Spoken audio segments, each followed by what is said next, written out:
Welcome to Learning English, a daily 30-minute program from the Voice of America. I'm Katie Weaver. And I'm Mario Ritter Jr. This program is designed for English learners, so we speak a little slower and we use words and phrases especially written for people learning English. On today's program, John Russell reports on proposals to change how doctors define overweight. Ana Mateo offers advice about winter tasks for gardeners preparing for spring. On the Technology Report, Jill Robbins tells about a chemical long used to fight fires in the American West. Then, the lesson of the day. But first, a group of international experts is proposing a new way to define and identify obesity, a medical condition linked to having too much body fat. The change aims to help doctors better identify and treat affected individuals. The new proposal shifts attention from a highly debated method called the Body Mass Index, BMI. BMI is a calculation of a person's height and weight. The change would mean BMI would no longer be the only way to define obesity. The method would be expanded to include other measurements, such as waist size and other evidence of health problems linked to being overweight. Obesity is estimated to affect more than 1 billion people worldwide. In the U.S., about 40% of adults are considered obese, the U.S. Centers for Disease Control and Prevention says. Dr. David Cummings of the University of Washington was one of 58 writers of a report calling for a new obesity definition. The report recently appeared in the publication The Lancet Diabetes and Endocrinology. The whole goal of this is to get a more precise definition so that we are targeting the people who actually need the help most, Cummings told the Associated Press. The report introduces 2 new groups, called categories, to help doctors identify or diagnose obese individuals. These are clinical obesity and preclinical obesity. People with clinical obesity meet BMI and other markers of obesity. They also have evidence of organ, tissue, or other problems caused by too much weight. Such evidence could include heart disease, high blood pressure, liver or kidney disease, or ongoing knee or hip pain. People identified as having clinical obesity would be able to get treatments, including diet and exercise programs, as well as obesity medications. People with preclinical obesity are at risk for the same conditions, but they have no ongoing illness, the report states. BMI has long been considered a weak measure for obesity. In some cases, it can incorrectly diagnose obesity, which is currently defined as a BMI of 30 or more. But people with too much body fat do not always have a BMI above 30, the report notes. And people with a high level of muscle mass, such as American football players or other athletes, may have a high BMI even with normal fat mass. Under the new definitions, about 20% of people who used to be identified as obese would no longer meet that definition, early data suggests. and about 20% of people with serious health effects, but a lower BMI, would now be considered clinically obese. Cummings said the new definition would not greatly change the percentage of people defined as having obesity. But, he explained, the new categories would better diagnose the people who really have clinically excess fat. More than 75 medical organizations around the world have supported the new definitions, but it is not clear how widely or quickly the definitions could be approved. The report predicts such changes would carry big costs and have major effects on the workforce. Dr. Catherine Saunders is an obesity expert at Weill Cornell Medicine in New York City. She also co-founded the obesity treatment company, Flight Health.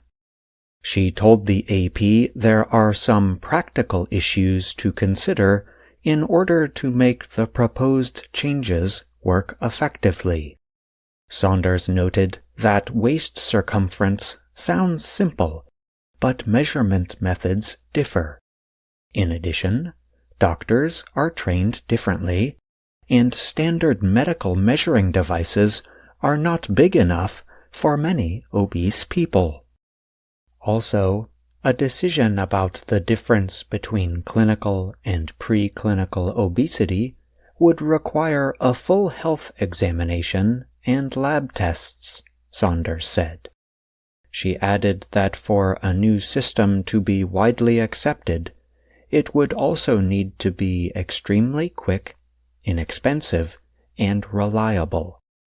The new definitions could also be difficult for people to understand or carry out, said Kate Bauer of the University of Michigan School of Public Health. The public likes and needs simple messages. I don't think this differentiation is going to change anything, she said. Dr. Robert Kushner of the Northwestern Feinberg School of Medicine said changing the definition of obesity will take some time. Kushner, a co-writer of the report, said, "This is the first step in the process. I think it's going to begin the conversation." I'm John Russell.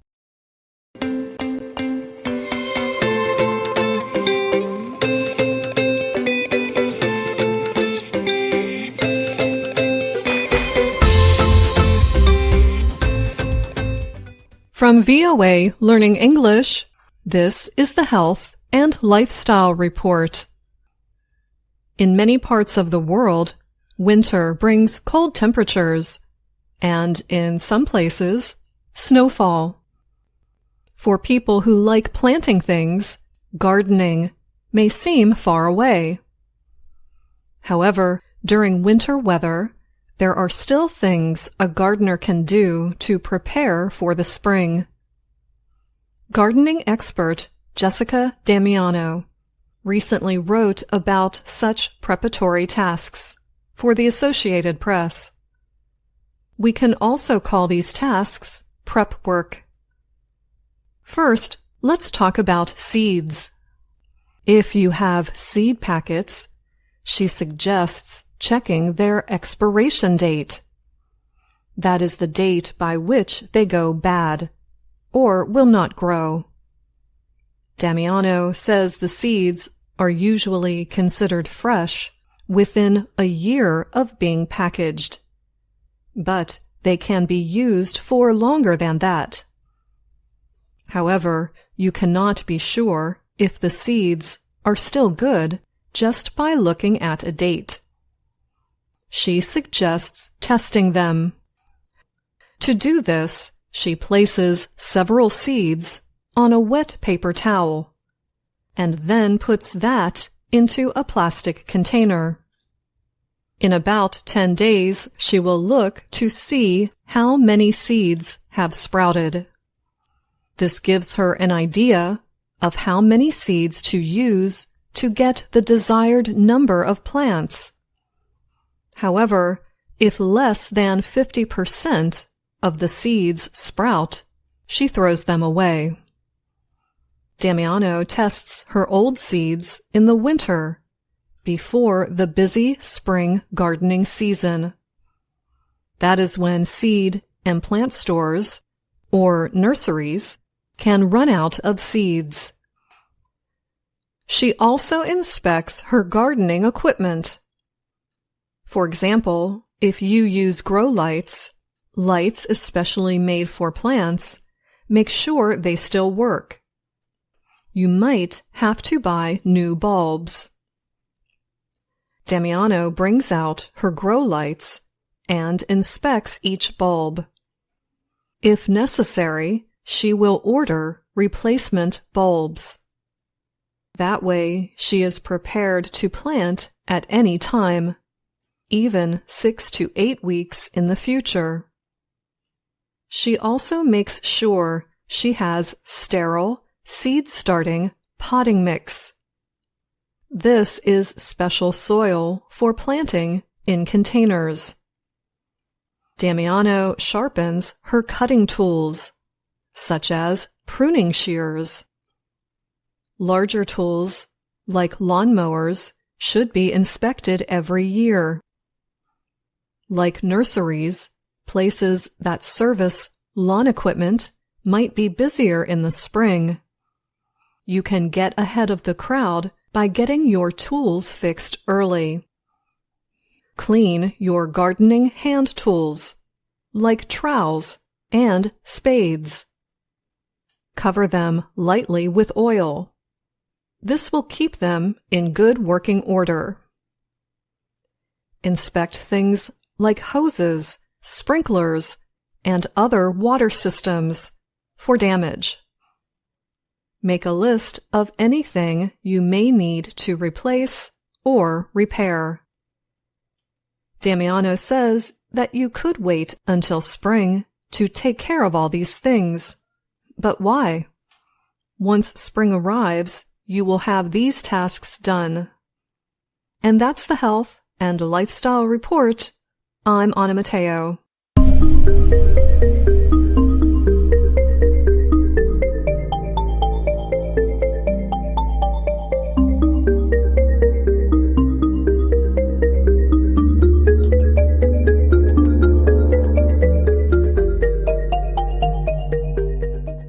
The efforts to battle widespread fires across Los Angeles included aircraft drops of a bright red and pink substance.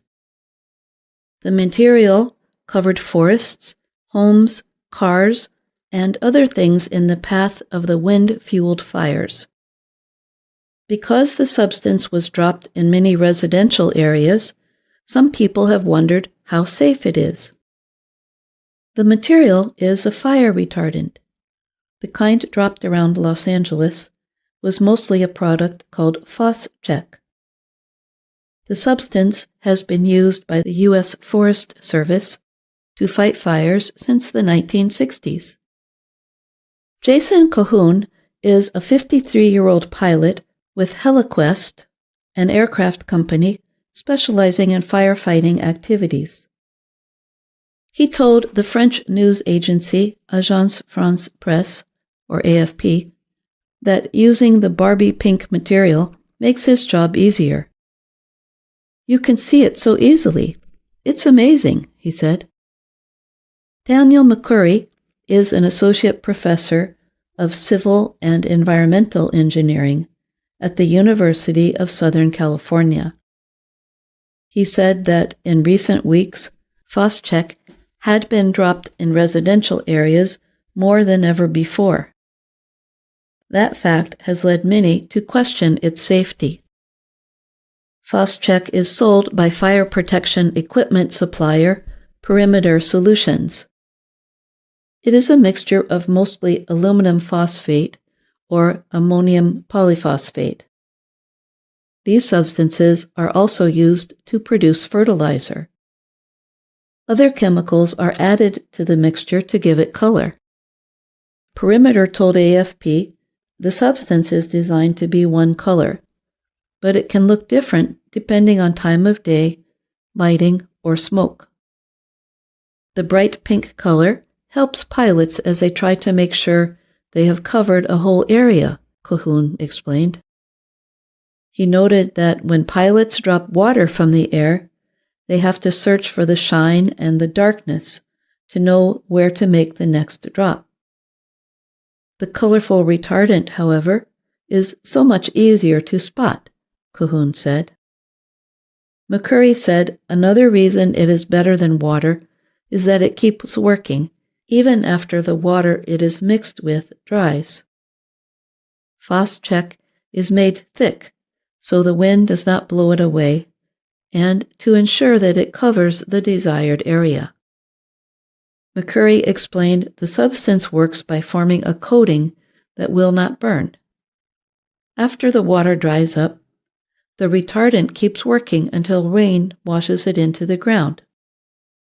McCurry said a former firefighter told him that in a high-intensity fire, the substance is not much use. He added that the high winds driving the fires in Los Angeles may have limited its effectiveness. U.S. Forest Service spokesperson Wade Muehlhoff said the agency only uses retardants that meet U.S. government rules for not being harmful to animals, humans, or things living in water. He told AFP the Forest Service usually does not drop the retardant in waterways and areas home to endangered animals, unless the fire is threatening human life or public safety. But accidents do happen, he said, and the wind may blow it into such areas.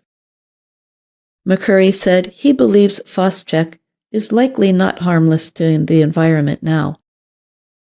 But he added, on the other hand, the human health impact is still a little unclear. He noted that it would take a lot of retardant to poison, say, a large body of water. But he said that as firefighters battled the Los Angeles fires, the substance was dropped on a lot of neighborhoods in unprecedented amounts. McCurry said Phos-Chek is more often used further from populated areas or in lesser amounts. So who knows, he added. I'm Jill Robbins. VOA Learning English has launched a new program for children. It is called Let's Learn English with Anna. The new course aims to teach children American English through asking and answering questions and experiencing fun situations. For more information, visit our website, learningenglish.voanews.com.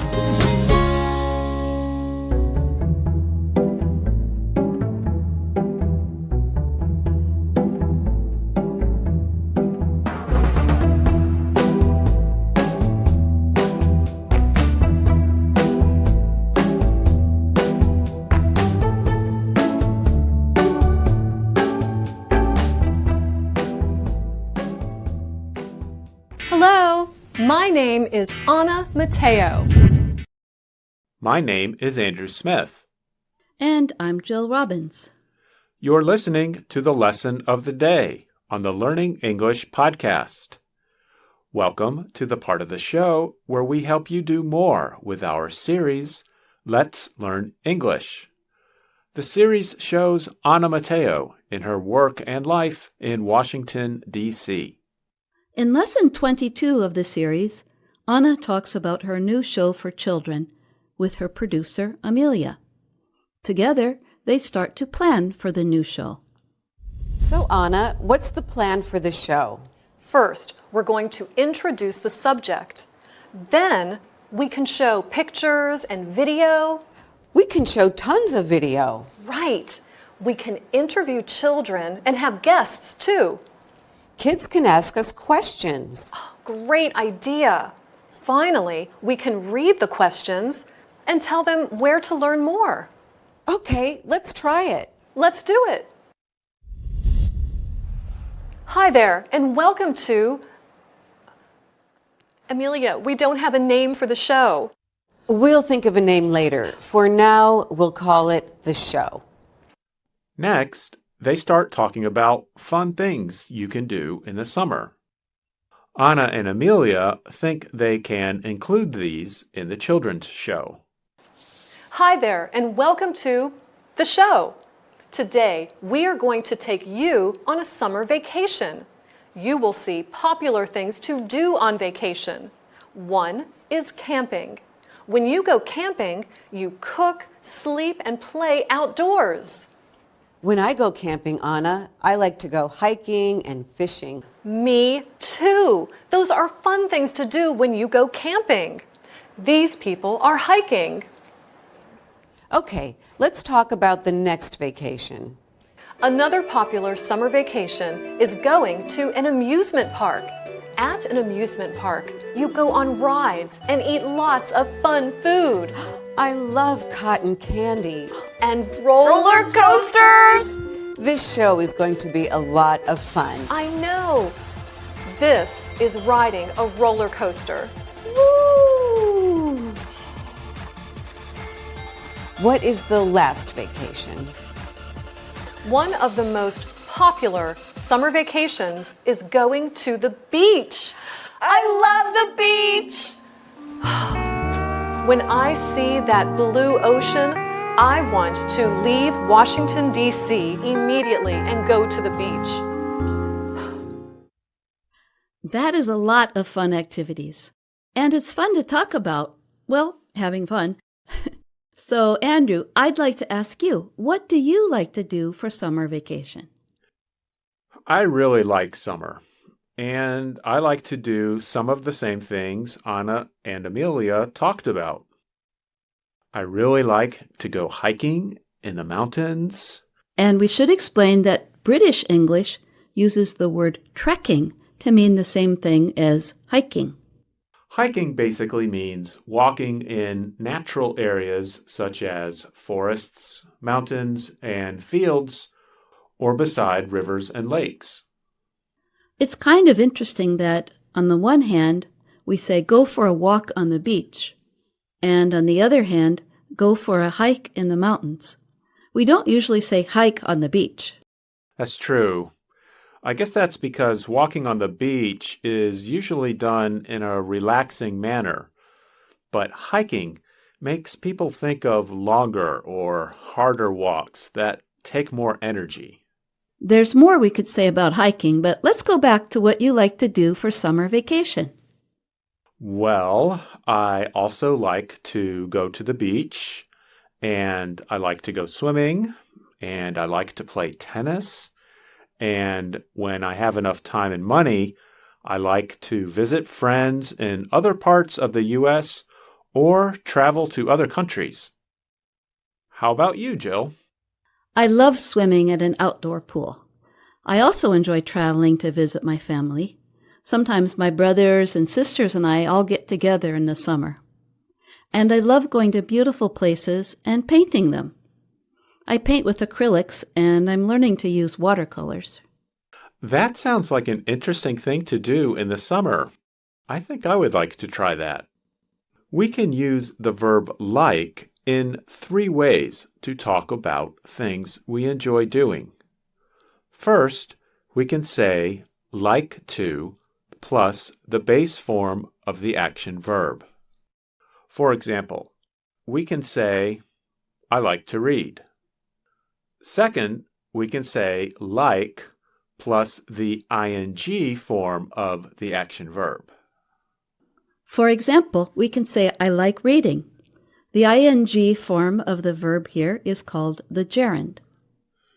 And third, we can say like to plus the verb go plus the gerund. We can hear this third form when Amelia and Anna talk about camping. When I go camping, Anna, I like to go hiking and fishing. Me too. Those are fun things to do when you go camping. Here are some activities where you can use the verb go plus the gerund.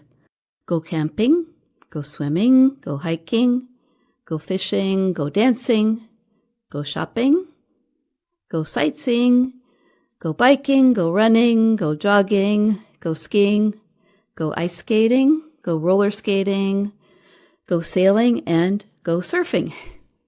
That was a big list, and I noticed that most of those activities involve some kind of movement or motion. And that makes sense because the verb go makes us think of moving from place to place. But for almost any activity, we can say like to plus the base form of the action verb. For example, we can say either I like to go swimming or I like to swim. And the phrase I like to is something that's easy to say quickly, like this. I like to swim. When we say it quickly, the word to is pronounced ta. I like to. I like to swim. I like to bike. That's how it sounds faster. Ba-da-da-dum, ba-da-da-dum. That's the rhythm or beat of the phrase. Now listen to this chant where we use that beat. The phrases go by very quickly, but don't worry if you can't understand every word. Ready? Listen. There's so many things that I like to do. I like to run, I like to walk, I like to read, I like to talk, I like to teach, I like to learn, I like to dance, I like to sing, I like to sing and dance. There's so many things that I like to do. I like to cook, I like to eat, I like to cook, I like to eat, I like to eat, I like to eat, I like to eat, I like to eat. You really like to eat. Yes, I really like to eat. I like to watch TV, I like to read a magazine, I like to listen to the birds, I like to look at the moon, I like to walk in the hills, I like to swim in the sea, I like to lie in bed and rest my head. There's so many things that I like to do.